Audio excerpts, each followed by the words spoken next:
გამარჯობა ჩემო. კაი გამარჯობა.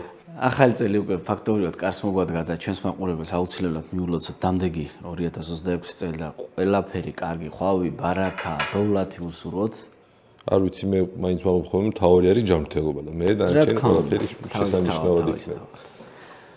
და ძალიან ბედნიერები ვართო ლეგენდარული ფეხბურთელი კოსტუმრად მამების დროში. კი, ნამდვილად, ალბათ ქართველებისთვის ერთ-ერთი ყველაზე მნიშვნელოვანი გოლის ავტორი არა, ბატონი ვლადიმერ გუცავია ჩვენი სტუმარი, ლეგენდარული დინამოს ლეგენდარული ფეხბურთელი.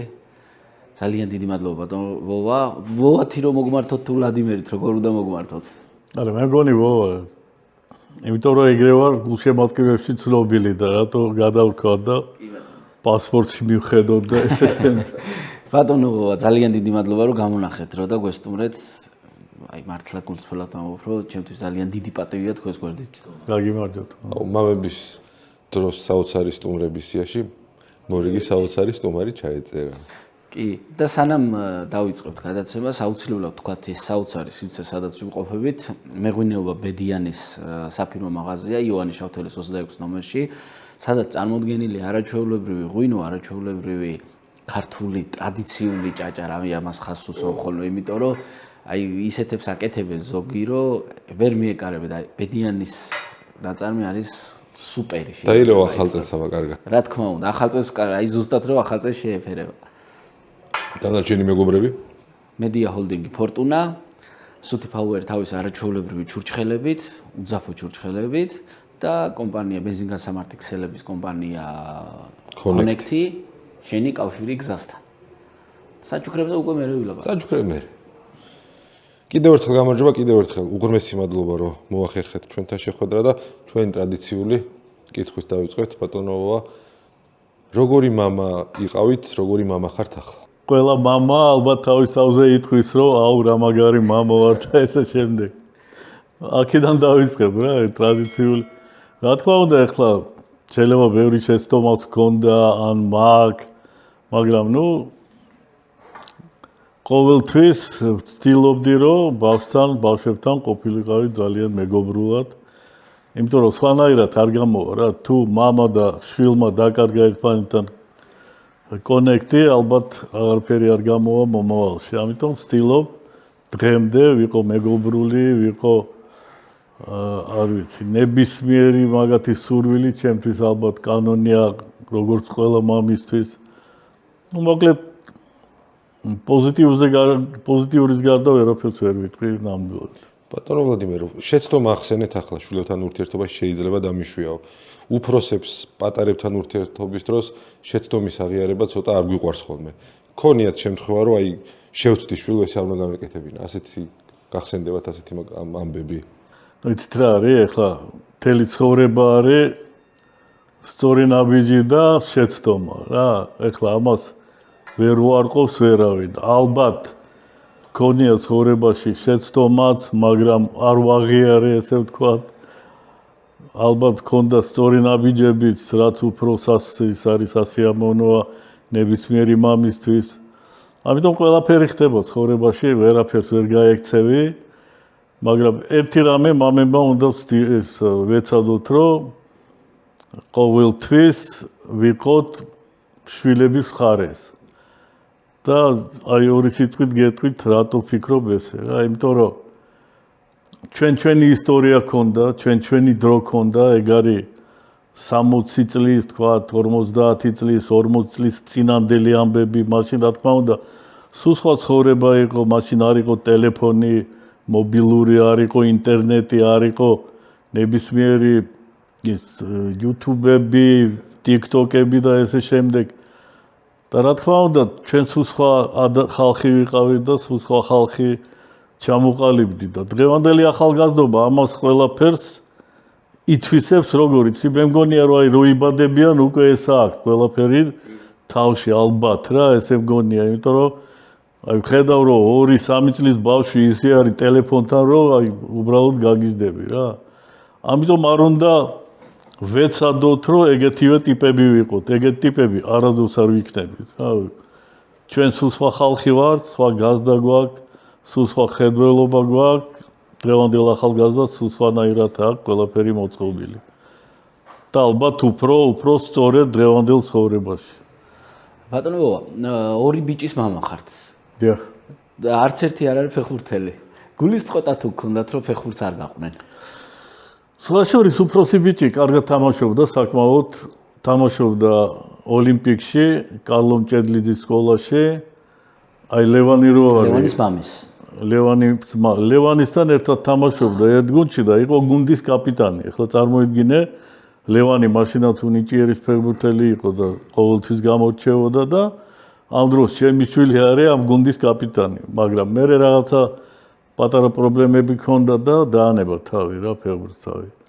მეორეს არ ჰქონდა მაგის ისა რა, უფრო სხვანაირი ტვინის ადამიანია, სხვა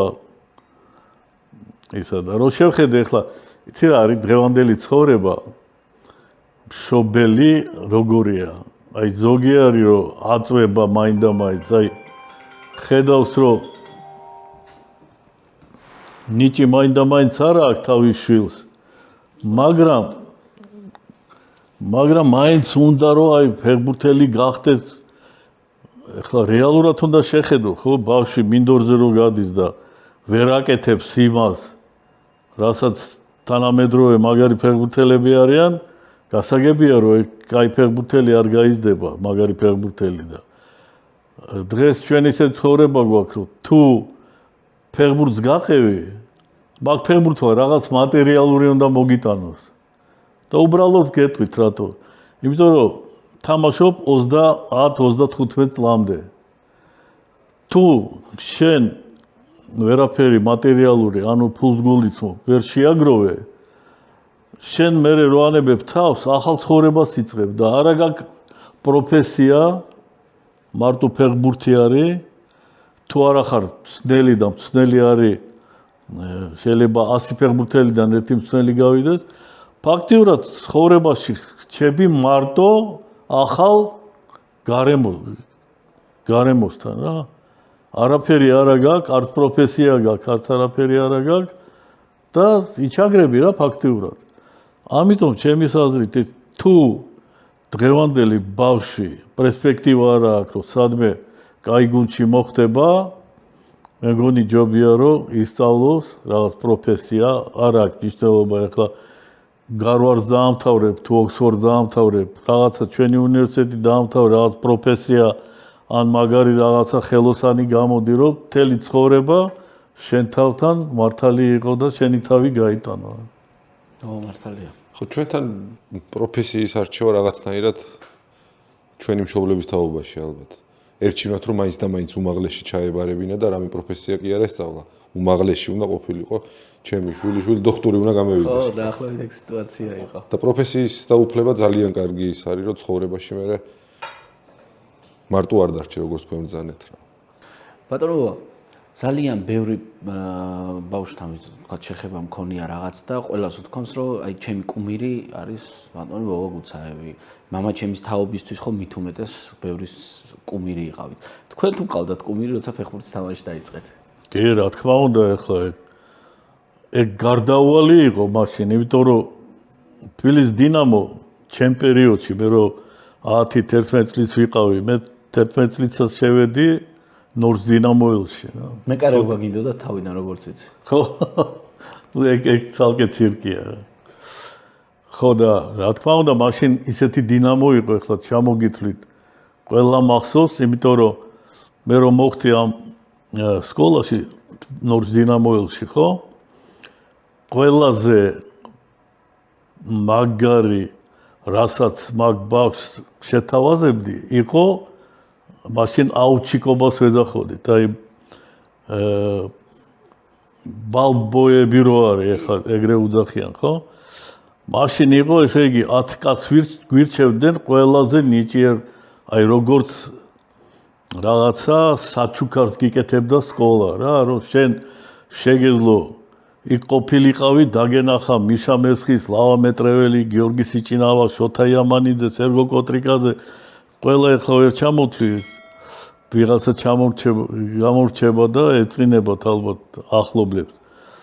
მაგრამ ამათი დანახვა ახლოს და აი წარმოიდგინე რომ შენ შეგედლო გასახდელში შესულიყავი რაღაცა იმითი ხო რაღაცა ვითომ რაღაცა შეგეშალა ნუ ეხლა რა თქმა უნდა არ გიშვებდნენ მაგრამ არც არავინ არ გამოგაგდებდა რა ეხლა და იქ დაინახავდი როგორ იცმევენ და წარმოიდგინე ეხლა ბავშვისთვის ეგ გამხელა რაღაც სტიმული და სიხარული იყო რომ შენ შედიხარ და აი ვთქვათ როგორ ემზადება თამაშის წინ მიშა მესხი და მახსოვს დღემდე აი არაფერს არ აკეთებდა რა აი ესე ხო იყო კედელი გასახდელში იღებდა ბურს და ესე ურტყავდა რა ეხლა მერე რომ მახსოვს რომ ჩვენ როგორ ვემზადებოდით თამაშზე რომ რაღაცა რას ჭაშკებს ვაკეთებდით რაღაცა სისულელებს აი ტიპი просто აი ესე ურტყავდა თო 1:15-20 წუთი მერე გასვლა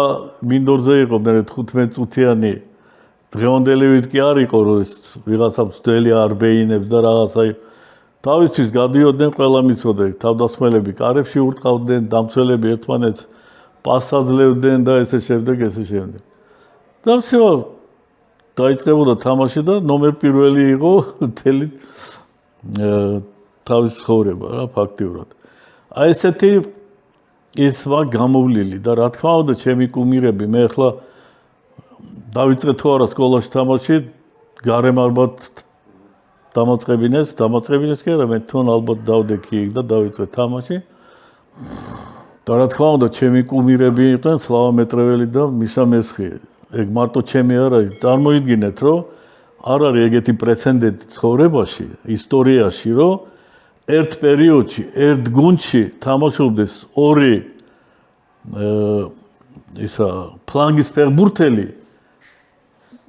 სოფლიო დონის არცად არ არის რა იყო გარინჩა მაგრამ იქით ზაგალო იყო თქვათ მეორე მაგდონის არ იყო ხო იყო თქვათ ხენტო მაგრამ იქ იყო კოპა მაგრამ მარცხნივ სხვა ტიპი იყო და ესე შემდეგ და თან ერთი ქვეყნიდან არ არიან და ერთი ქალაქიდან და ერთი გუნდიდან არ არიან ეგ იყო ნაკრებში და დინამოს შემთხვევაში კლუბში იყო ხო ნუ მე კლუბზე მაგ ლაპარაკი ხო და იქ ნაკრებები იყო და რაღაც აი წარმოიდგინეთ რომ ორი ეგეთი ფეხბურთელი ყავს და თვალწინ და უყურებ მაგათ რა თქმა უნდა შენი კუმირები იქნებიან და ოცნება თქონდა რომ ნეტავი ესე მეთამაშა როგორც ვთქვათ ეს ორი ფეხბურთელი თამაშობს თანაც ჩემთვის ორივე იყო ერთ დონეზე რა ეხლა მაშინ იყო გაყოფილი რომ ნახევარი სტადიონი იყო ნახევარი გულშემატკივარი იყო მიშა მესხისტი ნახევარი იყო სლავა მეტრეველის მხარეს ჩემთვის ორივე იყო უდიდესი და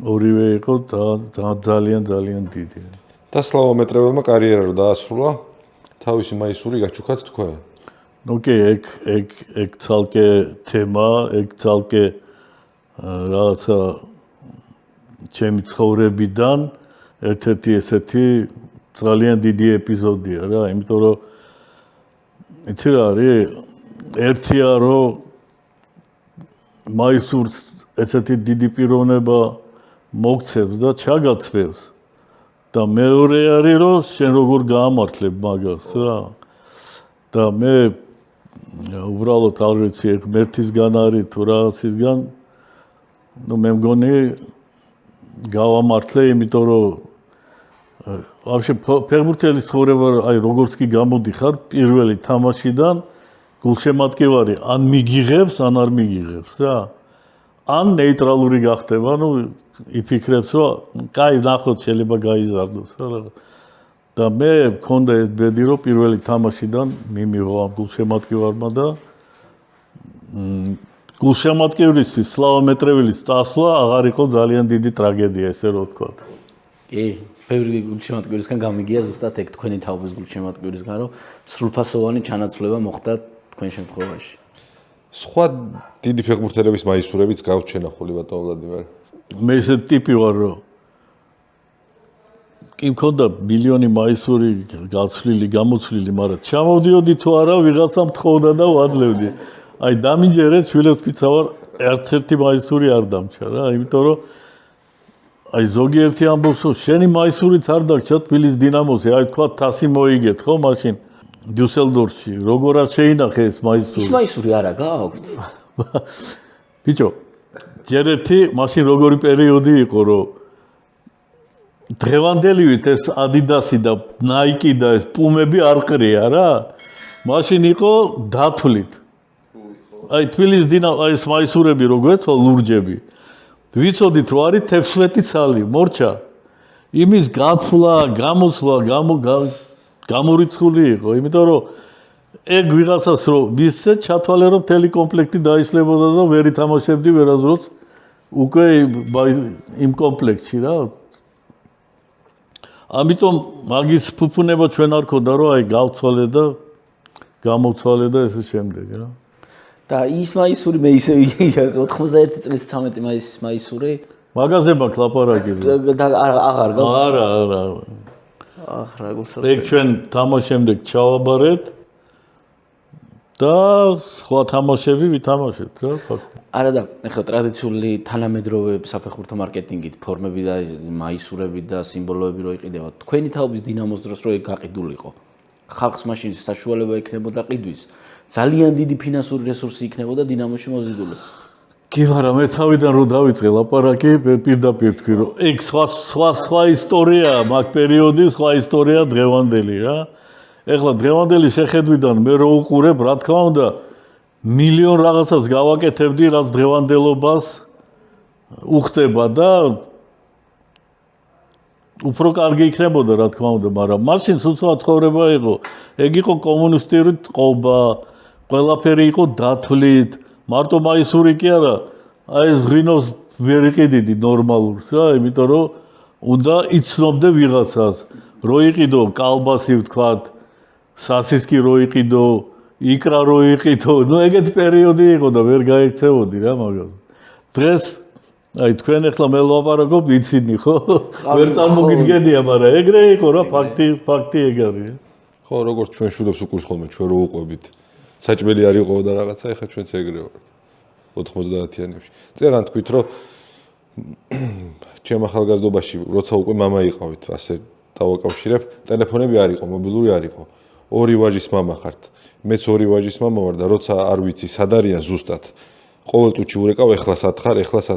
აი, მაშინ როგორ იყავით, ბატონ ვლადიმერ, ნერვიულობდით ბიჭები, სად იყვნენ, რო არ იცოდით, ნდობა ქონდათ და როგორ ახერხებდით შუდების კონტროლი ცუდი სიტყვა? არა, ნუ ფაქტიურად ახლა ჩემი უფროსი ბიჭი დაბადებულია 90 წელს.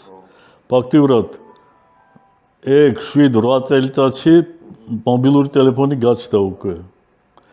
და მანამდე მე მყავდა შოფერი, რომელიც მე თუ არ მეცალა მიყავდა სკოლაში, მოკლედ კონტროლის ქვეშ იყო ყოველთვის, რა ჩვენი. მაშინ რაც შეეხება თქვენი და მამის თქვენი ახალგაზრდობა. მამა როგორ იგებდა ხოლმე, როგორ რამდენად გენდობოდათ სადმე რო იყო. ვოვა სადღაცას არის და მე მშვიდად ვარ, რომ ის არაფერს გააფუჭებს. როგორი ურთიერთობა გქონდათ მამასთან მოკლედ? მე რომ მამა ჩემი მახსენდება, აი ძალიან პოზიტიურად რა, იმიტომ რომ მამა ჩემმა ერთი უაზროდ უყვარდა ფეხბურთი. იმიტომ კი არა მე გავხდი მე ფეხბურთელი. ჩემამდე ფაქტიურად მაგან მიმაჩვია მე 6-7 წლის ვიყავი რომ დავყავდი უკვე დინამოს სტადიონზე.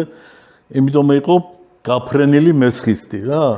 მართლა გეუბნები, აი ოღონდ ხანდახან ახლა სტადიონზე თქვა ტელევიზორში უყურებდით სახში რა. და მაშინ როგორ იყო, იცი? ეგ ხო იყო მარცხენა ფლანგზე. მარცხენა ნახევარმცველი იყო შოთა იამანიძე. ეგ გუნდის კაპიტანი იყო და ძალიან დიდი ავტორიტეტი, მაგრამ შოთას რო ქონდა ბურთი ეგრევე ყვირო და ბიშას მიეს. აი ერთი წამით რო დაეგვიანებია, всё ეს იამანიძე იყო მკვდარი მაგის იმაში. აი ესეთი ფანატი იყო, ესე გიждდებოდა ამ მესხზე და ყოველ თამაშზე არ ვიცი, საიდან ჩალიჩობდა ამ ბილეთს. ერთი ბილეთი ქონდა, ესე იგი, მაშინ ძველი დინამოს სტადიონი იყო, თქვენ ახლა არ გახსოვთ, ეგ მაგარი სტადიონი იყო სხვათა შორის. ვიდეო კადრებიდან მინახავს და ის ხო, აი ძალიან ახლა მე ხო დავდიოდი და მახსოვს, რომ აი ამაზე ნაკლები სტადიონი არ იყო ნამდვილად რა, აი ისტორიული ძალიან მაგარი სტადიონი, მაგარი სექტორები და მაუჩენს ქონდა აღმოსავლეთზე მარცხენა ფლანგზე ქონდა ბილეთი ბიშასთან და ნუ იქ უკვე დავყავდი კალათში უჯდებოდი და იქიდან უყურებდი და გასაგებია რომ პირველი შტაბ-ეცილება მამა ჩემის ხრიდან იყო მიშა მესხზე რა. გიждდებოდა რა, უბრალოდ გიждდებოდა და რა თქმა უნდა, ეხლა მეც ძალიან რო დაინახა, ეხლა მე ხო სანამ გითხარი რომ გვიან მივედი ხო სკოლაში, ეხლა დადიან უკვე 6 წლიდან, 7 წლიდან, 8 წლიდან ბავშვები. მე ვიყავი 11 წლის რომ მივედი ეგ დღევანდელი იმითი და მაშინაც გვიან იყო, იმიტომ რომ რაც უფრო ადრე მივა ბავშვი, რაც უფრო მეტი კონტაქტია, გულთან სწორი კონტაქტი. ანუ კენწლას უფრო ადრე ისწავლიდი, გაჩერება, დარტყმის ის, აი როგორ უნდა დაარტყა სწორი დარტყმა, როგორ უნდა მოჭრილი, ამას გვასწავლიდნენ სკოლაში და შორის მაგარი დირექტორი იყო ბატონი გრიშა გაგოა, რომელიც თვითონ გვანახებდა, რომ აი მოჭრილი ესე უნდა დაარტყა, სხვა დარტყმა აქიდან ესე უნდა გააჩერო და ესე შემდეგ. და მამა ჩემი შემიყვარა, ესე ვთქვათ, მე დავყავდი სტადიონზე, ვარჯიშებზე და ეხლა ნდობა ქონდა, ეხლა იცით რა არის, ბავშვს თუ აქვს რაღაც მიზანი, ხო? და იმ მიზანს მისდევს არა, ძალიან ადვილია მაგ ბავშვთან კომუნიკაცია და კონტროლი და ყველაფერი. აი მე ბავშვობიდან მქონდა მიზანი, რომ უნდა გავხდე ფეხბურთელი. ეხლა გარანტიას არავინ არ გაძლევდა, მაგრამ ჩემ თავთან ამას ვლაპარაკობდი, რომ უნდა გავხდე, მით უმეტეს ყავდა ესეთი კუმირები, როგორც სლავა და მიშა და აი ეგეთი ტიპი უნდა გავხდე რა. მამას ასე ძალიან უყვარდა ფეხბურთი, მაგრამ ერთ ინტერვიუში ასეთ რაღაც გაქვთ, რა თქვა რომ ყოველ კვირა დინამო სტადიონზე ხდებოდა ბავშვების შემოწმება და ერთ დღესაც წახვედით, სახლიდან გაიპარეთ, ოჯახში არ იცოდენ, ისე გადაწყვეტეთ, რომ ამ შემოწმებაში მიგიღოთ მონაწილეობა. რატო დამალეთ სახლში, რომ ფეხბურთზე ისლა საპირემდე? გეტყვი რატო? იმიტომ რომ ჩვენი სახლი იყო პირდაპირ ტრასაზე რა ის. ანუ მანქანა და ეშინოდათ ჩემს მშობლებს, რომ ქუჩაზეც რო გადასულიყავე მეორე მხარეს, რაღაცა შემთხვევა არ მომხდარიყო და ფაქტიურად აი ეზოს შემდეგ და სკოლის შემდეგ სადღაც არ გვიჩვევდნენ რა ეს თავისუფლად. ან უნდა წავეყვანი დედა ჩემს ან რაღაცა. და ამიტომ ეხლა მე რომ ეთქვა რომ მივდივარ თქვა დინამო სტადიონზე ან წამომყვებოდნენ, რაც არ მაწყობდა, ეხლა ნებისმიერ ბავშვს უნდა რომ მარტო იაროს და და ამიტომ უბნის ბავშვები 5-6 ბავშვი ვიყავით, მოვილაპარაკეთ, რომ всё, ხვალ მივდივართ. მით უმეტეს ჩემი სახლი იყო და 3 ნომერი ტრამვაი ჩერდებოდა და მიდიოდა ესე ჩადიოდა ნახალუკიდან დიდუბეში და პირდაპირ დინამო სტადიონთან ჩერდებოდა. ანუ არაფერი ის არ გინდოდა რა დიდი. დავჯექით, ჩავედით, გადავედით, ვანახეთ ჩვენი თავი, დაბრუნდით უკან. ვერავინ ვერ გაიგო. და მამა ყოველთვის ესწრებოდა თამაშებს თქვენ როცა თამაშობდით. თავიდან ესწრებოდა რა და მე რო დაინახა რომ შენ შვილს შეიძლება აგინონ კიდევაც თუ რამე არასწორად გააკეთე და ცუდად გააკეთე მე გადაწყვიტა რომ ჯობია სახლში ტელევიზორში უყურო და აი ეს გინება და ეს უწმაწური სიტყვები მაშინაც იცოდნენ ხოლმე სტადიონზე მოთამაშეებს აგინებდნენ. კი, რა თქმა უნდა ისმის. ზოგჯერ ისეთი რაღაცებია რომ მილიონჯერ ყოფილა რომ თამაში არ მიდის და სტადიონზე სიჩუმეა. და მით უმეტეს მაინც ვიღაცა თუ დაიყვირა თან სახელი თუ თქვა ვიღაცის შენი დედა შენი ის რა თქმა უნდა ისმის და კი ყურადღებას ვითომ არ ვაქცევდით, მაგრამ მაინც რო ხდება ყურჩი არ არის სასიამოვნო. ხო, არ მით უმეტეს ხომ მშობლისთვის ძალიან რთულად აღსაქმელი. მშობლისთვის მით უმეტეს ხო ეხლა ზიხარ თქვა გარშემო და დედას გაგიდებენ რა სასიამოვნო. ხო, ნათქვამს გავთ, ხალხს ძალიან უყვართ, მაგრამ ცუდად თუ ვითამაშებდით, ჩვენი წილი გინება რომ ჩვენი იყო იცოდით. დაუნდობლები ვართ ხოლმე ადამიანები. ხო, ერთ დღეს შეგვიძლია ზეცაში ავიყვანოთ ადამიანი და მეორე დღეს გავლანწყოთ. ერთი ეხლა გვარდა სახელს არ ვიტყვი, ძალიან ცნობილი გულშემატკივარი იყო, რომელიც უბრალოდ თავის თავს ვერ იკავებდა რა, არ უნდოდა, მაგრამ გაგინებდა რა. და მაგრად მაგაცობდა დათო ყიფიანთან და რახან ბედადათო ახლოს ვიყავი ძალიან, ჩემთანაც ძალიან ახლოს იყო და თან მოდიოდა ჩვენთან ბაზაზე, თუ ხო გვაგინებდა და მეორე დღეს მოდიოდა ბაზაზე. და ერთხელ შევეხვეწეთ რა, ეხლა სახელს კიდევ ერთხელ ვამბობ, არ ვიტყვი. რომ კაი რა, ნუ გვაგინებ რა, გვესმის ყველაფერი და შენგან არ გვსიამოვნებს. დაიფიცა. აი დედა, მამა ყველაფერი და არავო, всё, ყმავს არ ამოიღებ. მეორე დღეს თამაშია, აი ზუსტად ეგ სიტუაცია, რომ თამაში არ მიდის, რაღაც სიჩუმეა და მესმის ვოვა შენი დედა და ხმაზე ხო ვიცანით ეს ტიპი. ну უბრალოდ ეხლა გულშემატკივარია და სტადიონი ისეთი რამეა, იმითია კარგი სტადიონი, რომ შენ ემოციებს თავისუფლად იმას იზავ და ну მოზდის ეს გინება, გაგინოს რა მოხდა ეხლა მაგის დედას. საბჭოთა კავშირის ნაკრებში მხოლოდ 11 მატჩი გაქვს ჩატარებული. და მე ერთ-ერთი ჩემპიონატი იყო, ვერც თქვენ არც უბრალოდ ვერ კი არა, არ დაგასახელეს თქვენ და დათოყიფიან 92 წლის სოფლიოზე. რატო ხდებოდა და როგორ ხდებოდა ეს ამბავი? ეგ აი შვილებს ვიცავარ დღემდე ჩემთვის გაუგებარია და აი არ ვიმყარს მაგ თემაზე ლაპარაკი რა. აი მე რომ მეძახოდა ნაკრებში იგივე ბესკოვი, უკვე ვიცოდი რომ მივყავარ როგორც სარეზერვო ფეხბურთელი რა. და ეხლა მე გეტყვით ფეხბურთელის ფსიქოლოგია შეიძლება ყველასი არა, მაგრამ ნუ მე ჩემ სუბიექტურას ვიტყვი რა.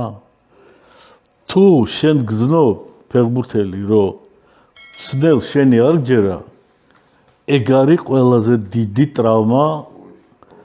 ჯერეთი ისედაც მორალური ტრავმაა და მეორე არის რომ თამაზეც გადადის რა.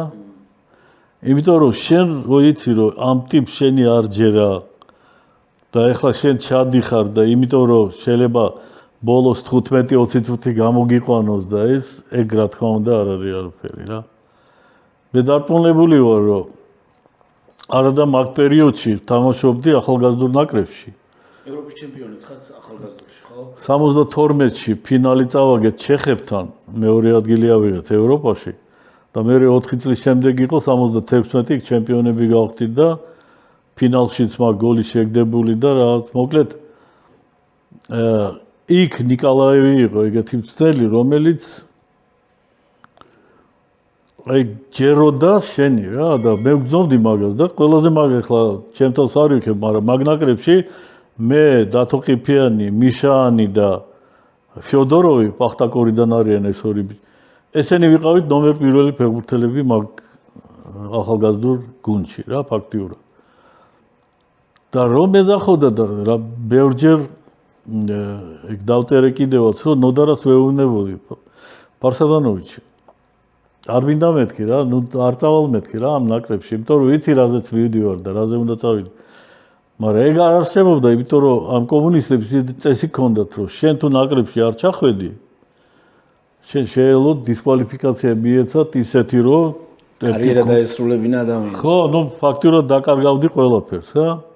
ეხლა დღევანდელ დღეს შეიძლება რომ ფეხბურთელმა უარი თქვას და ბევრი ფეხბურთელი ამბობს ნაკრებში აღარ შებილია და აღარ ვითამაშებ და მორჩა. იქ კომუნისტების დროს მაგას ვერ ეტყოდი რა, იმიტომ რომ ჩათვალე რომ შენი ბოლო თამაშები იყო. ამიტომ იზოლებულები ვიყავით, რომ წავსულიყავით, მეც იქ მერე დათოც იყო, ხო, რომელიც ღირსი იყო, რომ წაიყვანა. ეხლა წარმოიდგინე რა ქნეს ამ ხელმძღვანელებმა 82-ში. ესე იგი, უნდა წაიყვანა 22 ფეხბურთელი. ესე იგი, წაიყვანეს 21 ჯამთველი ფეხბურთელი და 22-ად წაიყვანეს ბურიაკი. ფეხმოთეხილი. მართლა გეუბნები, გიფში ქონდა ფეხი. ეხო ის ცნობილი ფაქტია. ისე რომ წასულიყო გიფსის გარეშე კიდევ გაიგებდა ვიღა. გიფსი წაიყვანეს 22 ფეხბურთელად, რომელიც ოფიციალურად უნდა ითამაშოს, ხო თუ რამე მოხდა. და არ წაგვიყვანა, არ წამიყვანა მე და არ წაიყვანა დათოყიფიანი. და ალბათ სხვა გუნდებიდანაც ვიღაცა არ წაიყვანა, გასება მარტო ჩემზე კი არა მაქვს, ჩვენზე კი არა მაქვს აქცენტი. ყველაზე აი ესეთი რაღაცა ხდებოდა იმ ნაკრებში რა. ამიტომ ეგ არის ალბათ ჩემ ცხოვრებაში ყველაზე ესეთი გაუგებარი სიტუაცია გულისწყეტად? ხო, რაც არ მინდოდა რომ ისა. მით უმეტეს ეხლა 91 წელი ჩავატარეთ მთელი ევროპა ეხლა დასამალი არ არის და ყველა მიცის რომ მთელი ევროპა გაგიჟებულები იყვნენ ჩვენ გუნდზე და ეგერ მენოტი და უდიდესი მცდელები და პრესაში უდიდესი ჟურნალისტები წერდნენ რომ ეს არის ნომერ პირველი გუნდი მთელ ევროპაში. ეხლა წარმოიდგინე სადაც არსებობს ინგლისის გუნდები, სადაც არსებობს მაშინ იტალიის გუნდები, გერმანიის გუნდები, ესპანეთის გუნდები, თბილისის დინამოს ასახელებენ როგორც ერთ-ერთ ყველაზე ძლიერ იმას და თავარი როლზე ჩვენ თამაშობდით ხო სამი, მე, დათო და შენგელია ხო? მე გულისხმობ წინახას. ყველას დიდი როლი აქვს, მაგრამ ნუ წინახას განსაკუთრებული როლი აქვს ნებისმიერ გუნდში, ხო? და ამ დროს არც ერთი არ არის ნაკრებში რა. გაგიჟდებოდნენ იქაური ჟურნალისტებიც, ჩვენც როგორც ფეხბურთელები და ყველა რა, ვინც ახლა ცოტა საღათაზროვნებს. წევან ახსენეთ გასახდელში დათოყიფიანი უბრალოდ დათოყიფიანი არა, მიშამეს, უბრალოდ კედელზე ბურთს არ ტყავდაო. რო შეგვახედოთ გასახდელში. ერთმანეს რაღაცებს ჭყალებში ვიტყვით, თუ უჩალიჩებდით ხოლმე, თუ ეხუმრებოდით, ან როცა შეკრებები ქონათ, თუ პასტავდით ერთმანეთს მოკლედ როგორი ურთიერთობა ქონათ მოედანს მიღმა. იქნებ გაიხსენოთ. სხვა შორის ეხლა აი დღევანდელ პრესას რო კითხულობ, ხო, იქ ჭორებია, ნებისმიერი აი ეხლა ბევრს წერენ რეალ მადრიდში, რომ რაზდივალკაში რა ხდება და ვერ გაუგო ერთმანეთს რა ქვია ალონსომ და ფეხბურთელებმა და რაღაცეებმა, ხო? ნუ არ ვიცი იქ რა ხდება, მაგრამ მე გეტყვით, რომ თბილისის დინამოში რა თქმა უნდა ხუმრობები იყო, მაგრამ ეგ იყო პოზიტიური იუმორი ყოველთვის, რა. აი არასდროს არ იყო ესეთ შავი იუმორი, რომ ვიღაცაზე რაღაცა სიტყოდა და იმას ეწყინა. პირიქით, ვიღაცას რაღაცას ვეტყოდით და ყველა იცინოდა და ის პირველ რიგში რა. აი შვილეცფიცა ვარ, იმიტომ არის ეს გუნდი მე ვთვლი რომ ჩვენ დროინდელი თბილისის გუნდი, თბილისის დინამო არის ყველაზე დახვეწილი ყველამნაირად რა. რეზულტატი გინდა, თვითონ ფეხბურთელების კონტინგენტი გინდა, თავისი ოსტატობა რო ავიღოთ, აი ეს მეგობრობა, მე აი უბრალო მაგალითს ვიტყვი რა. მანუჩარი რო წავიდა გუნდიდან, ხო, გუნდის კაპიტანი იყო. დადგა პრობლემა კაპიტნის. ნუ პირველ რიგში ჩემის აზრით ეკუთვნოდა დათოყიფიანს, რა, იმიტომ რომ ერთი ლიდერი იყო გუნდში, ხო? დიდხანს თამაშობდა ფაქტიურად, მაგრამ ავირჩიეთ ჩივაძე საშა, ხო? და არავის სიტყვა არ უთქვია, თვითონ დათოყიფიანს სიტყვა არ უთქვია, ვოვა გუცაევს სიტყვა არ უთქვია, შოთა ხინჯაგაშვილს სიტყვა არ უთქვია, მაგაზე უფროსებიც ვიყავით, უფრო მეტი თამაშიც ვითამაშეთ, უფრო მეტი გავაკეთეთ მაგ პერიოდში გუნდისთვის, არავინ ხმა არ მოიღო, იმიტომ რომ საშა რა პრობლემაა, ერთ საქმეს ვაკეთებთ, ხო? ჯერ ერთი ჩემთვის კაპიტანი არაფერს არ ნიშნავს, რა. ფეხბურთის მხრივ ვამბობ, რა თქმა უნდა ცხოვრებაში ნიშნავს, რომ უნდა იყოს ძალიან პოზიტიური, უნდა იყოს ძალიან დიდი ავტორიტეტი და ისე შემდეგ. მაგრამ მინდორზე იგივე ფეხბურთელია და იგივე საქმეს აკეთებს, რაც შენ აკეთებ, ხო?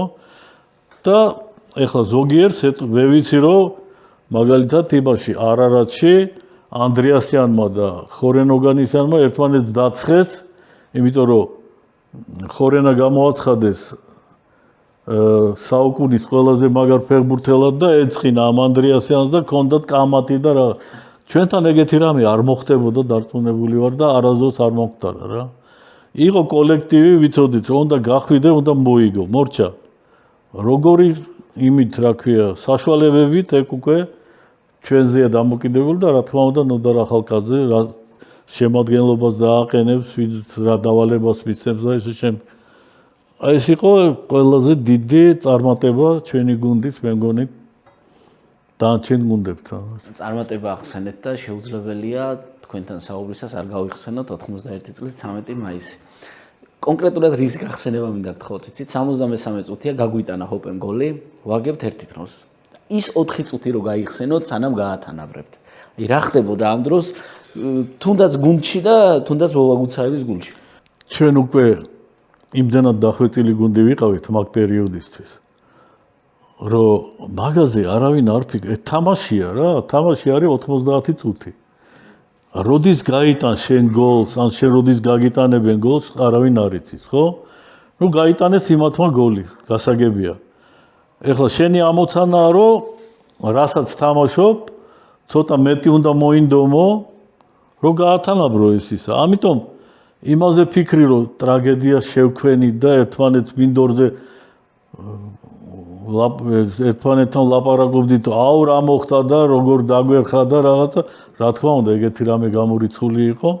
უბრალოდ ეხლა მე ჩემ თავს ალბათ ეხლა დაზუსტებით არ ვამბობ მაგას, მაგრამ ალბათ ჩემთვის ვიფიქრე, რომ ჯიგარო ცოტა უნდა მოუმატო უფრო მეტი რა.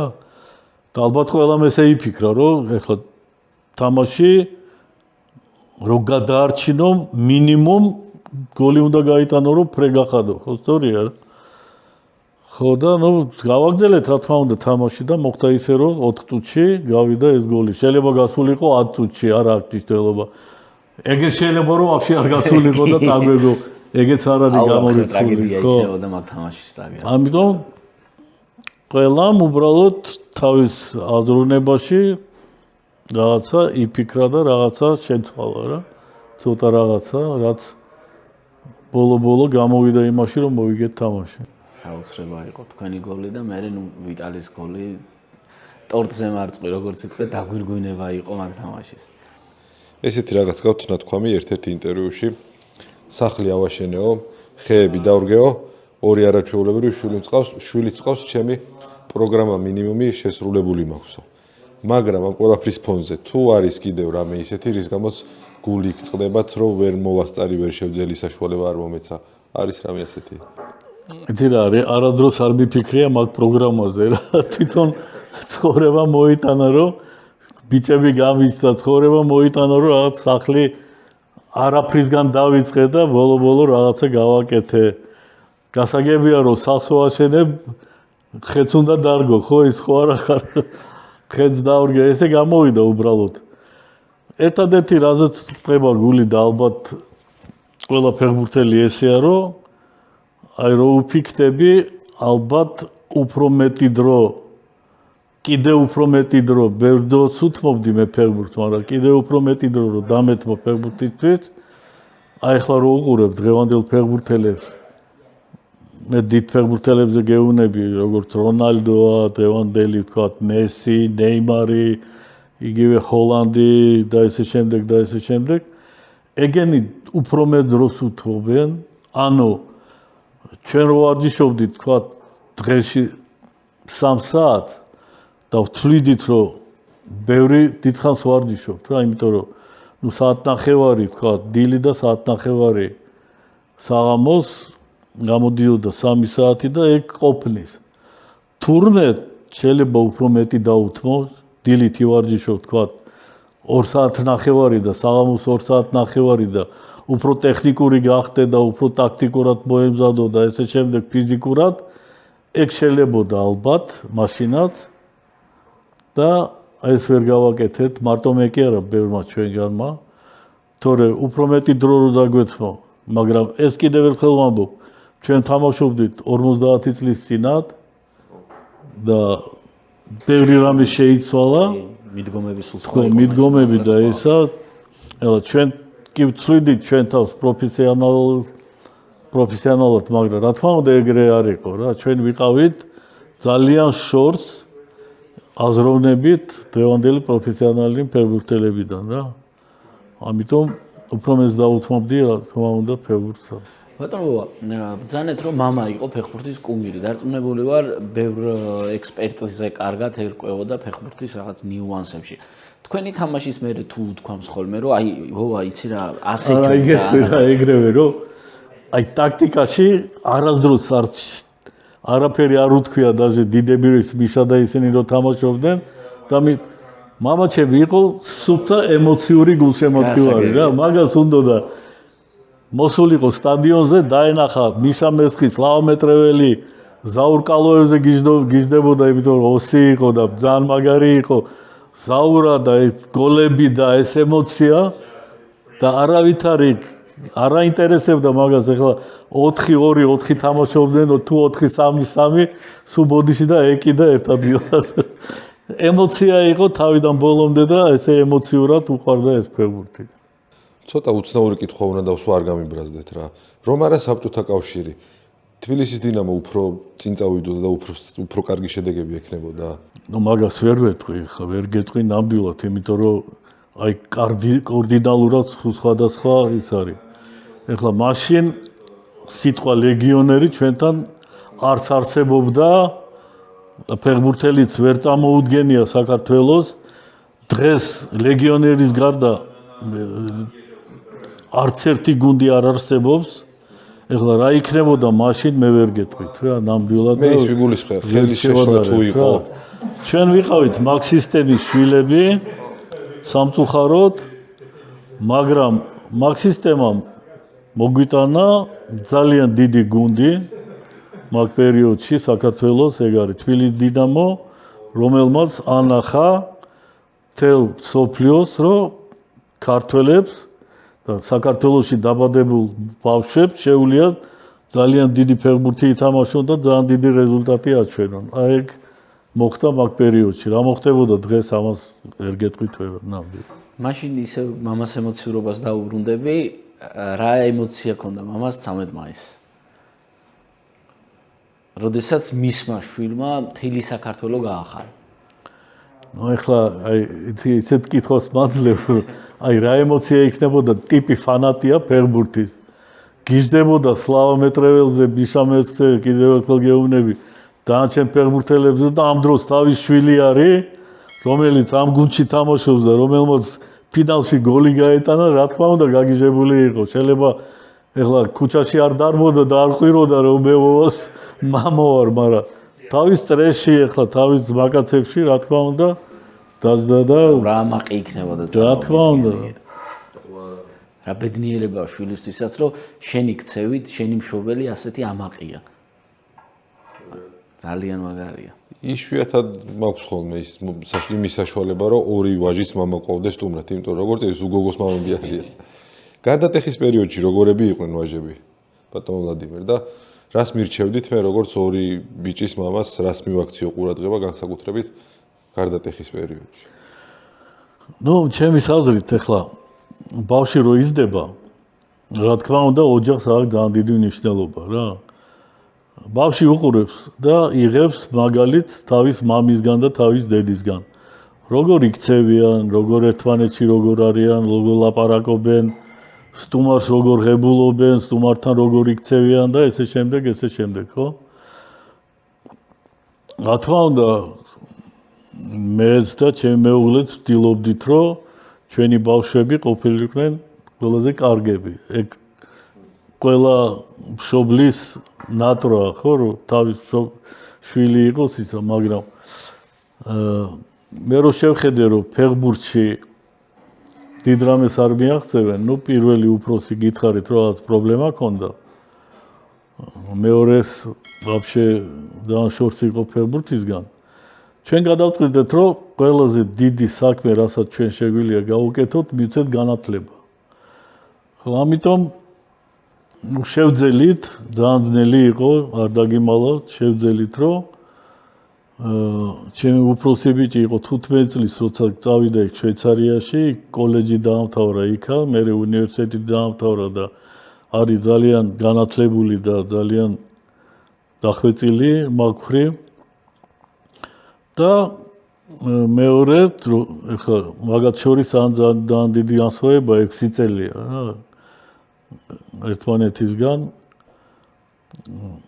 და მერე გადავედით უკვე პატარაზე, პატარამ დაამთავრა ნიუ-იორკში სწავლობდა ვაგნერ კოლეჯში 5 წელი იქ დაამთავრა და ყველაზე დიდი მე ვთვლი რა ჩვენ მივეცით ეს არის წესიერება და განათლება.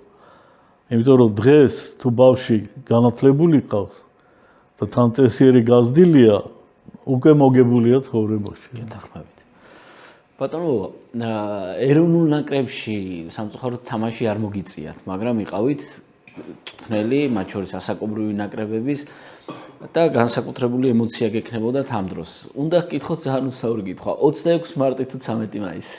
მე მგონი ორივე თარიღი არის ერთნაირად აი სასტორი რო ავიღოთ რა, ერთნაირად არის. იმიტომ რომ მაშინ კი ჩვენ ვიყავით საბჭოთა კავშირში, კერძოდ საქართველო არ იყო, მაგრამ მაინც თელმა სოფლიო მიიღო ეს როგორც საქართველოს გამარჯვება რა. იგივე კოტე მახარაძემ ხო გახსოვთ რა თქვა ხო? საქართველოს დედაქალაქი. Представляешь, что творится в Тбилиси. Киару თქვია, что творится в Советском Союзе, ხო? Что творится в Тбилиси. ეგ მაგ სიტყვების ნიშნულობა აქვს იმას, რომ ეგ არის საქართველო და საქართველოს და ქართველებმა გააკეთეს და თბილისის დინამომ გააკეთა ეს როგორც საქართველოს ნაკრებმა რა. და ეხლა რაც მოხდა, ხო, ეს უკვე კერძოდ გამოყოფილი არის ქვეყანა თელმა ცხოვრებასა სოფლიო მიცის რომ ეს არის საქართველო და არის ნაკრები საქართველოსი და გააკეთა ეს საქმე რაც მოხდა. რა თქმა უნდა ორივე ძალიან დიდი თარიღია და ეხლა ჩემთვის ისე ძალიან მნიშვნელოვანია რა თქმა უნდა და ესე ძალიან მნიშვნელოვანია იმიტომ რომ ყველასთან ერთად მიხარო და პატარა ბავშვით იმიტომ რომ იცი რა არის დღევანდელი ფეხბურთი აი რა არის დღევანდელი ფეხბურთი შენ თუ შენი კლუბი ან შენი ნაკრები ევროპის გარშემო ფეხბურთში არ ტრიალებს ხო ეგ არაფერი არ არის ჩათვალე რომ შენ ფეხბურთი არ აგაქვს რა და ეს საქართველოს ნაკრები რომ მოხდა ევროზე ეგ უკვე განაცხადი იყო რომ ჩვენ ფეხბურთის რუკაზე ვართ ჩვენ ვართ და ჩვენ ვანახეთ და თქვა შორის მინდა გითხრა რომ ეს ევრო გვანახა რომ მარტო ორ ნაკრებზე იყო ლაპარაკი ფაქტიურად ხო იყო ესპანეთის ნაკრებზე ლაპარაკი იმიტომ რომ უდაოდ ძალიან მაგარი გუნდი იყო და მეორე გუნდად არ იყო არც ინგლისის ნაკრები არც თქვათ გერმანიის ნაკრები არც არ ვიცი გვინ იყო კიდევ სხვა ნაკრებები არც პორტუგალია არავინ არ იყო მეორე ნაკრები ვინც რაღაც კვალი დატოვა და ჟურნალისტები ლაპარაკობდნენ იყო საქართველოს ნაკრები უბრალოდ სამწუხაროა რომ ამ ხელა რაღაცა მოიპოვო რაც ევრო 24-ზე მოიპოვეს ჩვენმა ბიჭებმა და ეს ბოლო თამაშებმა ცოტა წაშალეს ეს ყველაფერი ეს არის ძალიან სამწუხარო რა იმიტომ რომ ესეთი ამბის შემდეგ შენ პირიქით უნდა უმატებდე და უმატებდე იმიტომ რომ ახალგაზრდა გუნდია და ფაქტიურად პროგრესის მაგივრად ჩვენ მივიღეთ უკანსვლა რა რაღაცა ნაბიჯებით და აქ ფედერაციასაც ფსნელსაც თვითონ ფეხბურთელებსაც საფიქრალი იმის როგორ გამოვასწორონ ეს ყველაფერი. წეგან თქვით რომ 100 ფეხბურთელიდან შეიძლება ერთი მწვრთნელი გამოვიდესო. რატო რთულია მწვრთნელობა თუ რატო არ არის საკმარისი მწვრთნელი? ან რატო ვერ გახდება კარგი ფეხბურთელი, კარგი მწვრთნელი? ფეხბურთელი როგორც პროფესია და მწვრთნელი როგორც პროფესია ძალიან დიდი განსხვავება ერთმანეთში რა. ეგ იგივეა რომ ავიღოთ ახლა ფიზიკოსი და რომ ავიღოთ ექიმი. სულ სხვადასხვა რაღაცეებია. ფეხბურთელი რა არის? ფეხბურთელი არის გაქ ნიჭი, ვარჯიშობ და თამაში უნდა ანახო შენ ხარ მაგარი და მოუტანო სარგებელი შენ გუნდს. მცდელი არის სულ სხვა რამე რა. მცდელი არის ეგ ხო არ არის რომ იფიქროს თავის თავზე როგორ გამოვიდეს გალსტუკით და როგორი ფეისი კონდეს ხო? ეგ არის ის ტიპი რომელიც უნდა დაალაგოს გუნდში ფსიქოლოგიური მომენტი, ტაქტიკური მომენტი და შეარჩიოს ის ფეხბურთელები რომლებიც გამოადგებიან და მილიონ რაღაცა ისინი სხვადასხვა რაღაცეებია.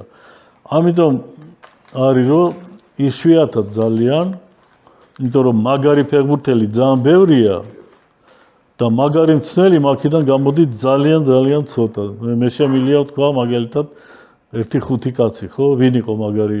კრუიფი იყო მაგარი მცნელი და magari ფეხბურთელი. ალონსოც. ბეკენბაუერი. ალონსოს უბრალოდ დასამტკიცებელია. დიდი არაფერი ფეხბურთელი არ იყო, ეხლა მე ვერ შევადარებ. არა, კრუიფს და ბეკენბაუერის დონის ნამდვილად არის. დასაგებია და ამიტომ გეუბნები, რომ რატომ დავსვი ეს კითხვა გეტყვით ახლა? ჩვენ რომ მაგ თეორიით ვიბრძოლოთ მარადონა და ეს ყველაზე მაგარი მცდელი უნდა ყოფილიყო, მაგრამ ხო ხედავ გააკეთა რაღაც ის მაგრამ არ გამოუვიდა. სულ სხვადასხვა პროფესია რა მოკლედ. შეიძლება რომ თქვათ არც ისე კარგ მოწვრთნელმა ბავშვს არასწორი მიმართულება მისცეს და ცუდი გავლენა მოახდინოს. ძალიან ბევრი კლუბია, უამრავი კლუბია, სადაც მესმის რომ მისაღები ფასია, დაბალი ფასი აქვს და დაყავთ მშობლებს და მეც მათ შორის დამყავდა ისეთ გუნდში, სადაც არ იყო დიდი გადასახადი. მწვრთნელი კარგი ბიჭი იყო, ეხლა მე ვერ ვიტყვით სულს, მაგრამ არც ისე კარგმა მწვრთნელმა შეიძლება რომ ბავშვს გაუფუჭოს, თქვათ მომავალი, ვერ მისცეს ის რაც სჭირდება. ანუ მცველის კვალიფიკაცია ხო. აი ხა რომ ამდენი კლუბია და ძალიან იაფიროვის და ყველა რომ მწვრთნელია, მაგიტო გამიჩნდა ეკითხვა რომ კარგი ფეხბურთელი შეიძლება ვერ იყოს კარგი მწვრთნელი, მაგრამ უამრავი მწვრთნელია. ესე იგი არასწორად აკეთებენ და შეიძლება ბავშვს გაუფუჭოს. ერთ-ერთი მე რასაც ეხლა ქართულ მწვრთნელებს უყურებ, ხო? ძალიან მონდომებელები არიან, მაგრამ კვალიფიკაცია აკლიათ რა. აი როგორც ექიმები, ხო? თუ მაგარი ექიმი ხარ, წელიწადში 5-ჯერ, 6-ჯერ, 7-ჯერ მაინც მიდიან მაგარ კონფერენციებზე და რაც სიახლეა, იმას იღებენ და იზდებიან. და დღევანდელი ვთქვათ ექიმი თუ არ ერთი წელი დაკარგა, ეგ უკვე იმ დონის ექიმი აღარ არის რა და ესე არის ყველა პროფესიაში. ესე უნდა იყოს ჩვენი მცდელების. მე ვიცი რომ იგივე გვარდიოლას ყავს ვიღაცა მაგარი თეორეტიკოსი არგენტინაში, რომელთანაც ყოველ წელს ჩადის და ერთ თვეს იქ ატარებს და სულ ესაუბრება ამ ტაქტიკურ რაღაცა სიახლეზე და ესე შემდეგ და კონფერენციებია მილიონი UEFA და FIFA ატარებს და ყველა მცდელი დადის ამ კონფერენციებზე. ეს აკლია ჩვენ მცდელებს, როგორც აი ჩვენ კლუბებს აკლია ხო ეს გამოცდილება საერთაშორისო, ესე აკლია მცდელებს. იმიტომ რომ თუ გინდა რომ სულ იზდებოდე, სულ სიახლეში უნდა იყო. აი ახლა თქვათ რაღაცა უყურებენ ჩვენი მცდელები ტელევიზიით, რომ თქვათ გვარდიოლას გუნდი თამაშობს და რაღაც გადავიდა მოკლე პასებზე, ხო? მაგრამ ჯერ ხო უნდა დიაგნოზი დაუსვა, ხო, რატო თამაშობს ესე? რატო არჩია ეს? და იმის კოპირება კი არ გაუკეთო, თქვათ, რასაც ეგაკეთებს. პირველ რიგში გაიგო, რატო თამაშობს ესე და მერე უკვე რაც შენში გადაიტანო და რაღაცა დაუმატო ან რაღაცა დაუკლო და მაგრამ კოპირება მაგისი შეიძლება არასწორია, ხო? იმ გუნდში შეიძლება ეს უხდება, იმიტომ რომ ყავს კონტინგენტი იმ ფეხბურთელების, რომ აი თქვათ ბეკარე რო აძლევს ახლა, ხო, იმას დამცველს და იქიდან იწყებენ თამაშს. ეხლა იმას ისეთი კვალიფიკაციის ფეხბურთელები ყავს, რომ მაგათ შეუძლია ეს გააკეთონ და გამოვიდნენ. ჩვენ დღესდღეობით არ აყავს არც ნაკრებში, არც კლუბებში ეგეთი დონით და შეიძლება ეს არასწორია, რომ მისცე და იქვე დაკარგო და გოლი გაგიტანონ რა. ეს ხო უნდა გააზრო. ამიტომ არის რომ ეს კვალიფიკაცია აუცილებელია და ჩვენ მცდელებს აი სულ მე ხომ აქ გადაცემა ჩემი. პირველ რიგში იქ სულ ამბობ რომ უნდა იარონ, უნდა პრეზიდენტებმა გაუშვან, დახარჯონ ეს $5,000, $10,000 წელიწადში და გაუშვან სხვადასხვა ქვეყნებში ეს თავის მცდელები ერთი კვირით, ორი კვირით, ერთი თვით, რომ შეხედონ როგორია დღევანდელი ისა, ხო? ტენდენცია ფეხბურთის განვითარების. ეგ აუცილებელია და რაც უფრო მალე გააკეთებენ, უფრო კაი მცდელები გვეყოლებო. ბატონო, დასაწყისში ვთქვით, რომ ჩვენ მეგობრები ყავს კომპანია Sudi Power-ი, ეს არის ჩურჩხელები, ტრადიციული ქართული ჩურჩხელა, არატრადიციული შეფუთვით და არატრადიციული მეთოდით, პატარა ნაწილებია, ძაფების გარეშეა და საჩუქრეთ ჩვენი მეგობრებისგან და მადლობა ძალიან დიდი. ასევე ძალიან მიყვარს ჩურჩხელა და ძალიან კარგი. ჩვენი მეგობარია ბენზინგასამართი სადგურების ქსელი კონექტი, შენი კავშირი გზასთან არაჩვეულებრივი სლოგანით, რომელმაც თქვენთან აი ესეთი კონვერტი გამოგვატანა ნებისმიერ ბენზინგასამართ სადგურს შეგიძლიათ მიბრძანდეთ და ისარგებლოთ უმაღლესი ხარისხის პრემიუმ საწვავით. რაც თავია მთელ საქართველოს მასშტაბით და არა მხოლოდ რაღაც კონკრეტულ რეგიონში. ძალიან დიდი მადლობა. ბატონო ბობა, როგორც გითხარით, ვიმყოფებით შავთელის 26 ნომერში, მეღვინეობა ბედიანის საფირმო მაღაზიაში და ჩვენი მეგობრებისგან, ბედიანისგან, სხვათაშორის თურმე სახელი მოდის ბედიის მონასტრიდან და აფხაზეთში ჩვენს არაჩვეულებრივ ადგილას იმყოფება ბედიის მონასტერი, დარწმუნებული იქაც ჩავალთ და იქაც გავსინჯავთ ამ არაჩვეულებრივ ღვინოს. აი ეს ვარდისფერი რქაწითელი, რომელიც არის არაჩვეულებრივი და დასალევადაც, არომატითაც, ყველაფრით გადასარევი, ჩვენი მეგობრებისგან საჩუქრად თქვენ. ძალიან დიდი მადლობა. ნამდვილად მეც მინდა უსურვო ამ ორგანიზაციას ძალიან დიდი წარმატება, ახალი წელი მინდა მოგილოცოთ. ძალიან დიდი მადლობა მინდა უთხრა, იმიტომ რომ ძალიან კაი საჩუქარია, ძალიან მაგარი. ვარდისფერი ღვინო ეგ იშვიათობაა, იმიტომ რომ ყველა საქართველოში ან თეთრ სვავს ძირითადად, ან წითელს თუ რაღაცა პატარა ისა აქვთ და ვარდისფერი ნამდვილად ძალიან მაგარი ღვინო იქნება. ეჭვი არ მეპარება და იმაშიც ეჭვი არ მეპარება, რომ მალე ჩავალთ აფხაზეთში და იქ დავწევ ჭიქას. კი, ნამდვილად. იმედია მომავალ ახალ წელს ბედიანის ღვინით აფხაზეთიდან დავილოცეთ. დიდი მადლობა. დიდი მადლობა ბედიანს. საჩუქრისთვის. მცირედი საჩუქარი ჩვენგან და ჩვენი მეგობრებისგან და დიდი პატივისცემა ბუნებრივია და დღეს ერთი რაღაც პატარა შეჯამება მინდა, რაც მე პირადად დამრჩა და წავიღებ სახლში. დღევანდელი სტუმრისგან არ უნდა დააძალო ბავშვს, შენ რო გინდა იქნებ იმას არ უნდა, შეიძლება არ გამოსდის და არ უნდა დააძალო. და ის რომ შვილის განათლებისთვის აი ყველაფერი უნდა გაიღოს მშობელ. ეს ბატონო ბობა, წეღამძანეთ კლუბში ძალიან შეხუბრებულები ვიყავით და ორგანული იყო ეს იუმორიც და ეს გახუმრებებიც. ყველაზე ხუმარა ვინ იყო? ძალიან ბევრი ფეხბურთელი ყავდა, რომელიც იუმორით სავსე იყო და ჩვენ ბაზაზე ქონდა ერთი ადგილი რა, ბირჟას უძახოდნენ, სადაც საჭორაოდ მოვდიოდით. ყველაზე მაგრად შაყირობდა ესე ქუჩურად რო ვთქვა, იყო მიშა მესხი. აი მიშა რო მოგიყვებოდა ან რაღაცა ეპიზოდს თავის ცხოვრებიდან, ან რაღაცა ანეკდოტს რო მოყვებოდა, ნუ აი არ შელებო 2 საათი არ გეცინა რა. აი ნომერ პირველი იყო რა თქმა უნდა მიშა მესხი. ერთი მინდა ყველას უთხრა რომ უნიჭიერესი ფეხბურთელი იყო. უბრალოდ ნუ ყველა მიცის ახლა რა დასამალია რომ თავიდანვე თავის ცხოვრება არ წაიყვანა სპორტულად. ეს შვილ მიშა მესხზე საუბრობთ. პატარაზე ხო? თორე მაგას რომ სპორტულად წაიყვანა ბავშვობიდან თავის ცხოვრება, ერთ-ერთი უდიდესი ფეხბურთელი იქნებოდა. ისედაც ცნობილია როგორც უნიჭიერესი, მაგრამ მე კიდევ ვამბობ რომ ნებისმიერ ნიჭს უნდა დახვეწა და უნდა თავის რო ანახო იმას რა ქვია გულშემატკივარ ხო რა აი ეს ბოლომდე ვერ შეძლო იმიტომ რომ თავის ცხოვრება ცოტა აერია თავის ცხოვრება მაგრამ იუმორში იყო ნომერი პირველი გეუბნებით სადმე რომ მივდიოდით ხანდახან ნოდარ ახალკაცი აკეთებდა ამ რაიონებში პოპულარიზაციას ფეხბურთის და მივდიოდით რა თქვა თელავში სათამაშოდ იქ სამეგრელოში სათამაშოთ ან იმერეთში სათამაშოთ ავტობუსით ხომ მივდიოდით ვიცოდით რომ თუ მიშა მოდის ესე იგი 3 საათი ისე გაივლიდა როგორც არაფერი ნუ რაღაცა ხარხარი იყო მთელ ავტობუსში და მთელი ისა ძალიან მაგარი იყო იუმორში უდავოდ ნომერი პირველი იყო მამა იყო მესხის ფანი თუ შეხვედრიან ერთმანეთს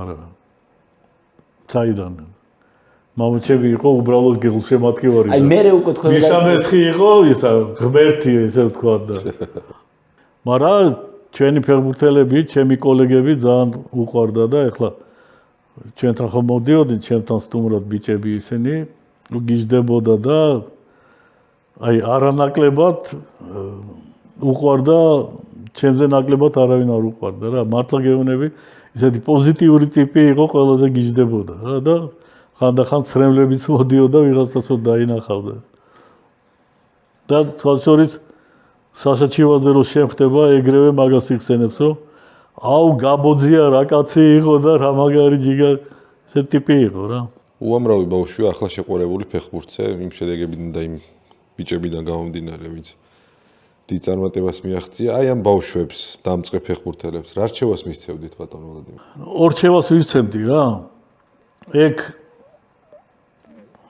უნდა უყარდეთ ფეხბურთი და თუ ფეხბურთზე დადიან და ფეხბურთით არიან დაკავებულები მაქსიმალურად უნდა მისცენ ანუ დრო ვარჯიში არ უნდა იყოს ფეხბურთი რაღაცა მაგისთვის რა თუ ხარ ფეხბურთით გატაცებული უნდა იყო მაქსიმალურად მაგასთან ერთად რა ამიტომ სხვანაირად არ გამოვა ეგ ერთი და მეორე მხრივ მინდა რომ კი ხარ ფეხბურთით დაკავებული მაგრამ სწავლა და შენი განვითარება ეხლა მე მაგ თეორიის არა ვარ რომ ფეხბურთელი მაინდა-მაინც განათლებული უნდა იყოს და რაღაცა როლს თამაშობს ფეხბურთელის ცხოვრებაში.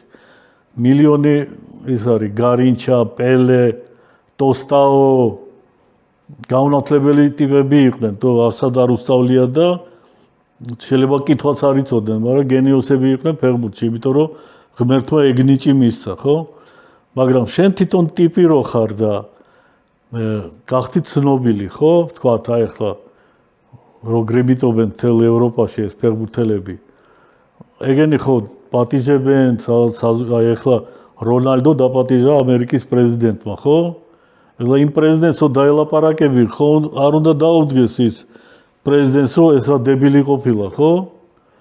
ხო უნდა ენებს ფლობდეს, სხვადასხვა ენას, რაღაცა წიგნიც უნდა წაიკითხოს, რაღაცას რო კითხავს, რომ პასუხი გასცე. ამიტომ მე არ გეუბნები რომ ხუთებზე ისწავლო, მაგრამ შენი თავი რომ წარმოაჩინო, კარგად წარმოაჩინო და განვითარო, ეს არის აუცილებელი, რა თქმა უნდა. გამოადგება ფეხბურთშიც და ცხოვრებაშიც, რა თქმა უნდა. ბატონო ბობა, დღესაც კი დარწმუნებული ვარ, ყველას ვისაც კი ფეხბურთი უყვარს, ფეხბურთზე დადის, დღესაც კი მაგ ბავშვებისთვის ოცნებაა მადრიდის რეალში თამაში. თქვენ გქონდათ ეგ შანსი მადრიდის რეალის პრეზიდენტმა გამზადებული კონტრაქტი მოგცათ. მაგრამ მადრიდის რეალში არ გადახვედით. ეს არ გადახვედით თუ იმ კომუნისტური პირობების გამო ვერ გადახვედით? არა, რა თქმა უნდა ვერ გადავედი, იმიტომ რომ და რა შეიცვლებოდა თქვენთვის რომ გადასულიყავით? ნუ მე არ ვიცი ახლა რა შეიცვლებოდა კომუნისტებისგან, რა არის მოსალოდნელი მე არ ვიცი. თუმცა ხვდებოდი რა, ახლა ქვეყანა, რომელიც ედუარდ სტრელცოვს 7 წლით ციხეში ჩასვავს, 18 წლის სოფლიო დონის ვარსკვლავს, ხო, ადარებდნენ, მაშინ უკვე პელეს ადარებდნენ, გარინჩას ადარებდნენ და 7 წელი მისცეს და 7 წელი იჯდა. ესე კი არ იყო, რომ 7 წელი მისცეს და თქვათ 9 წელი დააჯინეს და გამოუშვეს. 7 წელი გაატარა ციხეში. აი მაგის მაგალითი რო გააქვს და შენ ამის არჩევნის იმაში ხარ, ხო?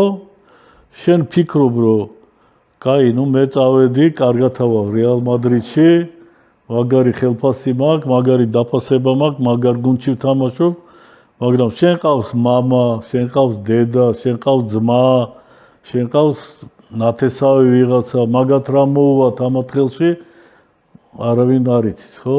ამიტომ ამაზეც ფიქრობ და ამისგან გამოდიხარ შენი მომავალს რო ირჩევ, ხო? მაგ პერიოდში 91 წელს ფიქრიც კი აი კგბ-ს რო გაეგო რომ შენ მაგაზე ფიქრობ, უკვე მაგაზე დაგჯიდნენ რა, რაღაცა ფორმით დაგჯიდნენ.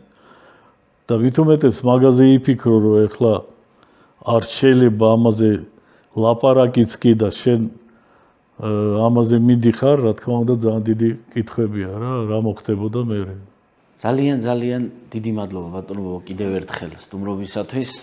გულწრფელად ვამბობ, რომ ერთ-ერთი გამორჩეული დღეა ჩემს ცხოვრებაში, რომ ლეგენდარულ ფეხბურთელთან ასე პირადად საუბრის საშუალება მომეცა. ერთხელ ნაკრების თამაშზე ვიყავი და რო გამოვედი გარეთ იდექით და სურათი გადავიღე და ბედნიერი ვიყავი ამ სურათით დღემდე მაქვს და მაშინ ნამდვილად ვერ წარმოვიდგენდი, რომ თქვენთან ასე ახლოს საუბრის საშუალება მომეცემოთ. მადლობა და მინდა ჩვენ გულშემატკივარს უცურვო დამდგარი ახალი წელი და ახალ წელს გაგვახაროს ჩვენმა ნაკრებმა, როგორც გაგვახარა 2 წლის წინათ. ამას უსურვებდი ნამდვილად. დიდი მადლობა ბატონო ვლადიმერ. დიდი მადლობა საოცარ გარემოს ჩემო ლადო. ივანის შავთველის 26 ნომერი ბედიანი საფირმო მაღაზიით არის წარმოდგენილი და რელევანტი სახელია ბედიანი, ანუ ბედთან დაკავშირებული იღბალი მოაქვს და ახალ წელს გვჭირდება ბევრი იღბალი და წარმატება. შორის ძალიან მომეწონა მეც, ძალიან მაგარი ინტერიერია, ძალიან ლამაზი მაღაზია და ღირს აქ შემოსვლა ნამდვილად. დიდი მადლობა მოკლედ. აბა დროებით.